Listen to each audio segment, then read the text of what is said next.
বিসমিল্লাহির রহমানির রহিম। আসসালামু আলাইকুম প্রিয় শিক্ষার্থী। আমরা আজকে অষ্টম শ্রেণীর ৩, ৪ এবং ৫ ক্রমের ম্যাজিক বর্গ নির্ণয় শেখাবো।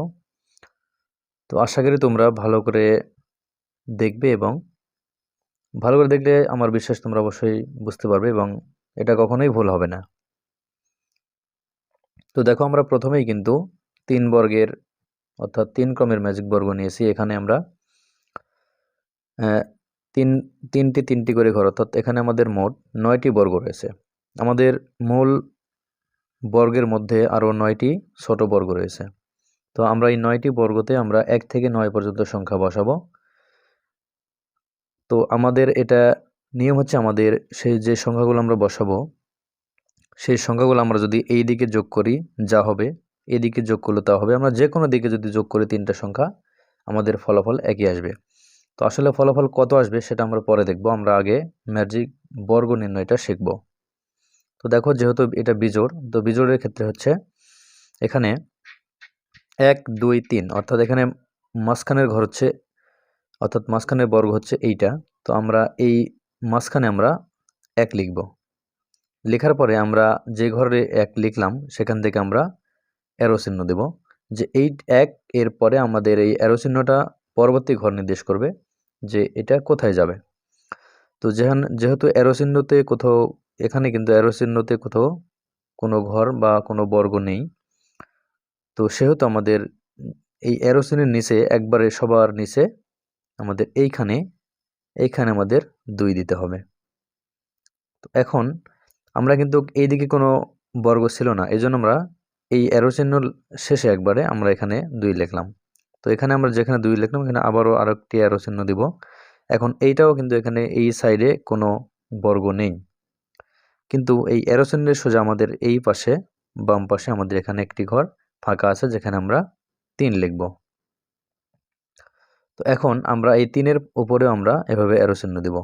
তাহলে আমাদের এই ৩-এর পরবর্তী ঘর কিন্তু ১-এর এই ঘরকে নির্দেশ করতেছে। কিন্তু এখানে যেহেতু সংখ্যা আছে সেহেতু আমরা আর এখানে লিখতে পারবো না। তো যদি সংখ্যা থাকে সেহেতু আমরা এই সংখ্যাটা আমরা যেহেতু লিখতে পারছি না, এই জন্য আমরা এই ৩-এর নিচে আমরা এখানে ৪ লিখব। এরপরে আবারও আমরা এখান থেকে অ্যারো দিব। তারপর এই ঘর কিন্তু ফাঁকা আছে, এখানে যেহেতু কোনো সংখ্যা নেই, তাহলে এইটা হচ্ছে এখানে হবে ৫। এরপরে আবার আমরা অ্যারো চিহ্ন দিব, এই ঘরেও কিন্তু ফাঁকা আছে, এখানে কোনো সংখ্যা নেই, তাহলে এখানে হবে ৬। এরপরে দেখো আমরা আবারও অ্যারো দিলাম এই ৬-এর ঘরে। এখন দেখো এই ঘরটা কোথায় যাবে, যে এই অ্যারো চিহ্নের সামনে এদিকে কোনো বর্গ বা ঘর নেই, এদিকেও কোনো বর্গ নেই, তাহলে আমরা এই ৬-এর পরে ৭ আমরা কোথায় লিখব? তাহলে এই ৭ আমরা, যেহেতু কোনো পাশেই কোনো বর্গ নেই সেহেতু আমরা এই ৬-এর নিচে ৭ লিখব। তাহলে এটা হলো ৭। এখন আমরা ৭-এর উপরে যদি আবার অ্যারো চিহ্ন দিই, তাহলে এই ঘর কিন্তু আমাদের এই পাশে কোনো ঘর নাই, এজন্য আমাদের এটা বাম পাশে এই ঘরকে নির্দেশ করবে। তাহলে আমরা এখানে ৭-এর পর আমরা ৮ দেব। এরপরে আমরা ৮-এর উপরে অ্যারো চিহ্ন দিলে এই ঘরটা আবার আমাদের একবারে নিচের ঘর, এইটাকে নির্দেশ করবে। তাহলে এই যে ৯, তাহলে আমাদের কিন্তু ১ থেকে শুরু করে ৯ পর্যন্ত সংখ্যা বসানো হয়ে গেছে। তো এখন আমাদের এখানে যোগফল কত আসবে সেটা আমি একটু দেখাবো। সেটা হচ্ছে আমাদের এই ম্যাজিক বর্গর আসলে সবগুলো ঘরের যোগফল আমরা যদি দেখো, একটা আমরা করে দেখাই। সেটা হচ্ছে, দেখো আমরা যোগ করছি ৪ এবং ৫ যোগ করলে ৯ এবং ৬ ১৫, ৮ এবং ১ যোগ করলে ৯ এবং ৬ ১৫, ৩ এবং ৫ যোগ করলে ৮ এবং ৭ ১৫, ৪ এবং ৯ যোগ করলে ১৩ আর ২ ১৫। আবার আমরা যদি এদিকে করি ২ এবং ৫ ৭ এবং ৮ ১৫, আমরা যেদিকেই আমরা যোগ করি না কেন ৩টি ঘরের মানের যোগফল ১৫ হচ্ছে। তো আসলে ১৫ কেন হলো আমাদের এটা হচ্ছে জানার বিষয়। সূত্র আমাদের দেখো এখানে, যে আমাদের এই ম্যাজিক বর্গ সংখ্যা আসলে কত হবে সেইটা নির্ণয়ের সূত্র হচ্ছে n into n square plus 1 divided 2। তাহলে আমরা যেহেতু এটা ৩ মাত্রার বা ৩ ক্রমের ম্যাজিক, তো এই জন্য আমাদের যত ক্রমের ম্যাজিক হবে আমাদের n এর মান তত বসাতে হবে। তো আমরা যেহেতু ৩ ক্রমের ম্যাজিক নিয়েছি তাহলে আমরা n এর মান ৩ বসাবো। এই জন্য দেখো এখানে হবে কি, যে n এর মান আমরা ৩ বসালাম, এরপরে আবার n এর মান ৩, তার উপরে স্কোয়ার যোগ ১। আমরা সূত্রটা ইংলিশে লিখেছি, আমরা এটা বাংলাতেই করছি। এর নিচে আবারও ২। তাহলে দেখো 3, এখানে 3কে স্কোয়ার করলে হবে 9 যোগ 1 আর ডিভাইডেড 2, তাহলে এখানে হবে 3, এখানে 9 আর 1 যোগ করলে হবে 10 আর নিচে হবে 2। আমরা এখানে কাটলে এখানে পাবো 5, তাহলে 3 এবং 5 যোগ করলে হবে 15। তাহলে আমাদের কিন্তু আমরা আগেই যোগ করে দেখেছি যে এই সবগুলা আমরা যে কোনো 3টা ঘর যদি যোগ করি তাহলে এর মান কিন্তু 15 হচ্ছে। তাহলে আমাদের কিন্তু 3 ক্রমের ম্যাজিক বর্গ হয়ে গেছে। তো আমরা এখন 4 এবং 5 করব। তো এর জন্য আমরা আগে 5 নম্বরটা করে নেব, কারণ 3 এবং 5 ক্রমের ম্যাজিক একই রকম, এর জন্য আমরা 5 নম্বরটা আগে করব। তো দেখো আমরা 5 নম্বরটা করছি। তো দেখো আমরা এবারে 5 ক্রমের ম্যাজিক বর্গের জন্য আমরা বর্গ এঁকেছি। তো এখান থেকে আমরা 3 ক্রমের এখানে আমরা যেভাবে করলাম সেভাবে করব। আমাদের এখানে কিন্তু 5টি এবং 5টি অর্থাৎ 25টি এখানে বর্গ রয়েছে। আমরা 1 থেকে 25 পর্যন্ত এখানে সংখ্যা বসাবো। তো আমরা সেই আগের মতোই দেখো এখানে মাঝখানের ঘরটি হচ্ছে 1 2 3, এখান থেকে 1 2 3। তো মাঝখানের ঘর কিন্তু এইটা, আমরা এখানে প্রথমে 1 দিয়ে নিলাম। তো আমরা এখন কি করব, এখান থেকে আমরা এই যে অ্যারো চিহ্ন দিব। তাহলে এই অ্যারো চিহ্নটা আমাদের কোন ঘর নির্দেশ করছে, এখানে কিন্তু এই অ্যারো চিহ্নে তো কোনো ঘর নাই, তাহলে এই অ্যারো চিহ্নটা আমাদের সর্বশেষ ঘর, এখানে এটা হচ্ছে 2 নির্ণয় করবে। এখানে হচ্ছে 2 এর নম্বর ঘর এইটা হবে। তো 2 এর এখানে আবার যদি অ্যারো দিই, দেখো এখানে এই ঘর কিন্তু ফাঁকা আছে, তাহলে এখানে হবে 3। তো এখানে আবার আমরা অ্যারো দিব যে এখানে কিন্তু কোনো ঘর নাই, ঘর আছে কিন্তু এই শেষে একবারে, আমরা কিন্তু এখানে দিব না, এই ঘর দ্বারা লাস্টের একবারে যেটা আমাদের এই বাম পাশে আছে এইটাতে আমরা দিব, এবং যদি উপরে থাকে সেটা আমরা নিচে দেব। তাহলে এখানে কত হবে, 3 এর পরে এখানে হবে 4। তাহলে 4 এর পর আমরা এখানে অ্যারো দিব আবারও, তাহলে এখানে হবে 5। 5 এর পর আবার আমরা অ্যারো দিব, তাহলে এখানে কিন্তু 1 রয়েছে, এই 5 এর পরবর্তী ঘরে 1 রয়েছে অ্যারো চিহ্নতে। তাহলে আমরা এই 5 এর নিচে এখানে আমরা 6 দিব, 6। তো এরপরে আবার আমরা 6 অ্যারো দিব, এখানে ঘর ফাঁকা আছে, এখানে লিখব 7। তারপরে আবার আমরা অ্যারো দিব, এখানে অ্যারো এখানে হবে 8। আবার আমরা এখানে অ্যারো দিব, এখান থেকে দেখো এখানে কোনো ঘর নাই, এখানে লাস্টে এখানে হবে 9। আবারও অ্যারো চিহ্ন, এটা এই অ্যারো চিহ্ন লাস্টে এখানে হবে 10।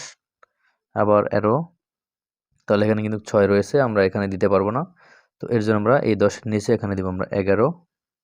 আবার অ্যারো চিহ্ন, এই ঘর ফাঁকা আছে, এখানে হবে 12। আবার এই ঘর ফাঁকা আছে, অ্যারো চিহ্ন দিলে এখানে হবে 13। 13 পরে আবার আমরা অ্যারো দিলে এটা ফাঁকা আছে, এখানে হবে 14। আবার অ্যারো চিহ্ন দিলে এখানে হবে 15। এখন আমরা এখানে অ্যারো দিব, তাহলে এই ঘরটা কোথায় যাচ্ছে, এই ঘরটা হচ্ছে আমাদের এইদিকে কোনো ঘর নাই, এদিকে কোনো ঘর নাই, তাহলে এই 15 নিচে এখানে হবে 16। এরপরে আবার এর জন্য দিব, এই ঘরটি এখন 17, আমাদের এই 17 দেখাবে এই ঘরে, তাহলে এখানে হবে 17। তারপরে এখান থেকে আমরা অ্যারো দিব এখানে, তাহলে এখানে নিচে একবারে এটা হবে 18। তারপরে অ্যারো এখানে হবে ফাঁকা আছে যেহেতু, এখানে হবে 19। আবারও অ্যারো চিহ্ন, এখানে ফাঁকা আছে, এখানে হবে 20। এখানে আমরা অ্যারো দিব 20 এর পরে, দেখো এখানে কিন্তু 16 আছে এই ঘরে, তাহলে আমরা এই ঘরে আর লিখতে পারবো না, অর্থাৎ আমরা এখন 20 এর নিচে আমরা লিখবো 21। এরপরে আবার অ্যারো, তাহলে এখানে ফাঁকা আছে, তাহলে এখানে হবে 22। তারপরে আবারও অ্যারো দিব, এখান থেকে আমাদের 23 হবে এইটা। তারপরে এখানে আমরা অ্যারো দিব, এখানে হবে 24। এরপরে আবার অ্যারো, এখান থেকে দেখো লাস্টে একবারে এই ঘরটি ফাঁকা আছে, এখানে হবে 25। তাহলে আমাদের কিন্তু 1 থেকে 25 পর্যন্ত সংখ্যা বসানো শেষ। তো আমরা এখন দেখব এই ম্যাজিক বর্গের যোগফল আমরা মানে কত হবে। আমরা এদিকে এদিকে সব দিকে যে কোনো দিকে আমরা যোগ করলে একই সংখ্যা আসবে কিন্তু। তো আসলে কত হবে এটা আমরা দেখে নিই সেই 3 ক্রমের ওই সূত্র দ্বারা। সূত্রটি ছিল এরকম যে n into n square plus 1 divided 2। তো আমরা এখানে এখন n এর যেহেতু এটা 5 ক্রমের ম্যাজিক, তাহলে n এর মান আমরা 5 বসাবো। আমরা এটা ইংরেজিতে করলাম, এখানে দেখো n এর মান 5, তাহলে এখানে n এর মান আবারও 5 স্কোয়ার প্লাস 1 ডিভাইডেড 2। তাহলে এখানে হবে 5, এখানে 5কে স্কোয়ার করলে হবে 25 প্লাস 1 ডিভাইডেড 2। তাহলে এখানে হবে 5 ইন্টু 26 ডিভাইডেড 2। তাহলে এখানে হবে এটা এবং এটা কাটলে হবে 13। তাহলে 13 ইন্টু 5 তাহলে হবে 65। অর্থাৎ আমরা যদি আমরা এই সংখ্যাগুলো যোগ করি যে কোনো দিকে আমরা তাহলে কত পাবো? 65, অর্থাৎ 65 পাবো। দেখো আমরা 15 এবং 14 যোগ করবো, তাহলে হবে 29। 29 আর 13 তাহলে হচ্ছে 42, 42 এবং 12 তাহলে 54, 54 এবং 11 65। আবার আমরা যে কোনো দিক করতে পারি। দেখো 23 এবং 5 28, 28 এবং 5 35, 35 এবং 14 তাহলে 49, 49 এবং 16 তাহলে হবে 65। এরপরে আবার আমরা যে কোনো দিক করে নেব। দেখো আমরা এই ঘরটা যোগ করি 10 এবং 12 তাহলে 22, 22 আর 19 এখানে হবে 41, 41 এবং 21 তাহলে হবে 41 এবং 21 হবে 62 এবং 3 যোগ করলে 65। তো তোমরা দেখতে পারো সব ঘরের যোগফল কিন্তু একই আসবে, অর্থাৎ 65 আসবে। এটা হচ্ছে 5 ক্রমের ম্যাজিক। তো আমরা এখন 4 নাম্বার অর্থাৎ 4 ক্রমের ম্যাজিক করব। আমরা 3 এবং 5 একসাথে করেছি এজন্যই যে 3 এবং 5 এর নিয়ম একই রকম। তো 4 নাম্বার একটু ব্যতিক্রম, তোমরা 4 নাম্বারটা একটু ভালো করে দেখবে। তো তো দেখো 4 ক্রমের ম্যাজিক বর্গে আমাদের এখানে কিন্তু 16টি ছোট বর্গ রয়েছে। তো আমরা কিন্তু এখানে 1 থেকে 16 পর্যন্ত সংখ্যা বসাবো। তো আমরা এর জন্য আমরা কিন্তু সেই পূর্বের নিয়মটি ব্যবহার করব না, আমরা এবার অন্য নিয়ম ব্যবহার করব। সেটা হচ্ছে কিভাবে, দেখো আমরা 4 কর্নারে 4টি ঘর এবং মাঝখানের 4টি ঘর আমরা গুণ চিহ্ন দিয়ে নেব, ক্রস চিহ্ন দিব এখানে। মানে আমরা এখানে কোনো সংখ্যা লিখব না। 4 কর্নারে 4টি এবং মাঝখানের 4টি, আমরা এই ঘরগুলো বাদ দিয়ে আমরা এখানে সংখ্যা লিখব। 1 2 করে গুণে আমরা এখানে সংখ্যা লিখব। দেখো কিভাবে, আমরা কিন্তু যে ঘরে গুণ চিহ্ন আছে আমরা সেখানে সংখ্যা লিখতে যাব না। তো এখানে আমরা শুধুমাত্র গণনায় যাব, কিন্তু গণনা করব আমরা ওই ঘরটাকে আমরা গণনা করব। তো দেখো এখানে আমরা যে ঘর গুনবো সেটাকে লিখে নেব 1, এটা 2, 1 কিন্তু আমরা লিখতে পারলাম না, এখানে 2 লিখতে হবে, তাহলে 2। এরপর 3, 4, 4 কিন্তু আমরা লিখতে পারবো না, এখানে ক্রস চিহ্ন আছে তাই। তো এরপরে এখানে হবে কি 5, তারপরে 6 লিখতে পারবো না, 7 লিখতে পারবো না, ক্রস আছে। এরপরে 8, তো এরপরে 8-এর পরে এখানে দেখো এটা হচ্ছে 9, তারপরে 10, 11 ক্রস চিহ্ন আছে, লিখতে পারবো না, তাহলে 9, 10, 11, এরপরে হচ্ছে 12, এরপরে 13 ক্রস চিহ্ন আছে, লিখতে পারবো না, 14, 15, 16 আমরা লিখতে পারলাম না। তার মানে কিন্তু সব ঘরে কিন্তু গণনা করলাম, কিন্তু ক্রস চিহ্নের ঘরে আমরা কোনো সংখ্যা না লিখে আমরা যেগুলো ঘর ফাঁকা সেই ঘরে আমরা সেই সংখ্যাটা, যত নম্বর ঘর গুনেছি সেই সংখ্যাটা কিন্তু সেখানে বসালাম। তো এখন আমরা কি করব, এখন হচ্ছে আমরা কিন্তু এদিক থেকে শুরু করছিলাম, এদিক থেকে। তো আমরা এইবারে যেখান থেকে শেষ করছি আমরা এখন উল্টা দিকে, অর্থাৎ এদিকে আমরা সংখ্যা আবার সেভাবেই মানে বসাবো। কিন্তু আমরা এবার বসাবো কি, যে এখানে সংখ্যা আছে সেটা বাদ দিয়ে আমরা যে ক্রস চিহ্ন দিয়ে রাখছিলাম আমরা সেই ঘরগুলোতে আমরা এখন সংখ্যা বসাবো। আগের মতো প্রত্যেকটি ঘর গুনে গুনে আমরা সংখ্যা বসাবো। তো দেখো এখানে কিন্তু ক্রস ছিল, আমরা এখানে সংখ্যা বসাতে পারছিলাম না, এখন আমরা এখানে এই ক্রসের ঘরের সংখ্যা বসাবো। এখানে তাহলে কি হবে, আমরা 1 2 থেকে শুরু করব, 1 2 3, এখানে তো সংখ্যা আছে, আমরা এখানে কোনো সংখ্যা বসাবো না, তাহলে 1 2 3, এখানে তাহলে 4, এরপরে 5, এরপরে 6, এরপরে 7, এরপরে 8 9, এখানে 10, এখানে 11, এখানে 12, এরপরে 13, এরপরে 14, এরপরে 15, এখানে 16। তাহলে আমাদের এখানে যোগফল কত হবে আমরা দেখে নিব। সূত্র হচ্ছে n into n square plus 1/2। তো এটা হচ্ছে 4 ক্রমের ম্যাজিক বর্গ, আমরা এখানে n এর মান 4 বসাবো, অর্থাৎ 4, 4 ইন্টু 4 প্লাস 1/2। তো আমরা এখানে কেটে দিতে পারি, এখানে 2 থাকবে, তাহলে এখানে হবে 2 ইন্টু এখানে হচ্ছে 4 স্কোয়ার, তাহলে এখানে হবে 16 প্লাস 1, তাহলে 17, তাহলে হচ্ছে 34, অর্থাৎ 34।